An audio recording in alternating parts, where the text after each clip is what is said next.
I'm divorced. Thank you. 2016, I got divorced.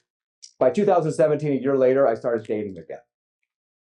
And this one lady who I was seeing for a month or so, I took her out to this really beautiful restaurant in Napa Valley. Romantic, fire going in the restaurant, dim lighting. I mean, really beautiful, really romantic. We sit down at this beautiful table by the fireplace, and they bring us a wine list, or bring me a wine list. I think preface the story by saying that I don't drink a lot of wine. You might have seen me drinking wine last night. That was the most wine I've drank in 2 years, okay? Had a couple of glasses. But I don't drink a lot of wine, and I certainly don't spend money on wine. I'm the one who orders the cheapest bottle of wine at the table.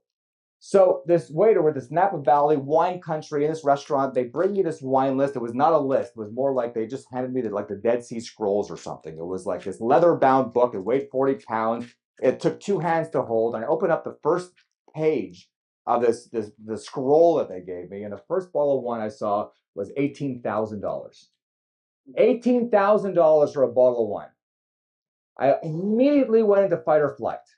Sweating, I was panicking. I was like, what kind of restaurant is this? And I started quickly turning the pages looking for like cheaper bottles of wine. And they were getting cheaper, but like 17,000, 15,000, 14,000. My God, what the hell's going on here? This poor lady looking at me like I'm crazy. We never actually, this date was the last date we ever had. She never saw me again after that. Yeah, she was not impressed by my behavior that night. But finally, 20 minutes later, I get to page 93. And finally, a page where their bottles of wine were $250. Oh, thank God, I said $250. I'll have that bottle of wine, please. And I wound up ordering a $250 bottle of wine that evening, but I've never spent more than $40. Why did that happen? The reason why that happened was because I was anchored into $18,000. We want to be the first one out of the gate to set the reference point, to set the tone of the negotiation. You want to set your price point first. And you have the advantage because you're salespeople. We're usually the ones who are establishing the price first. What's that famous line from The Godfather? Make him an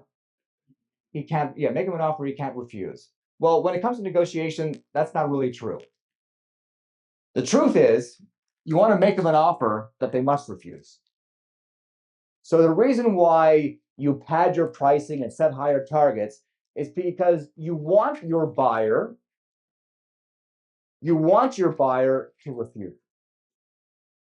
You're looking for them to refuse. You want them to almost be slightly shocked by your stated price or position.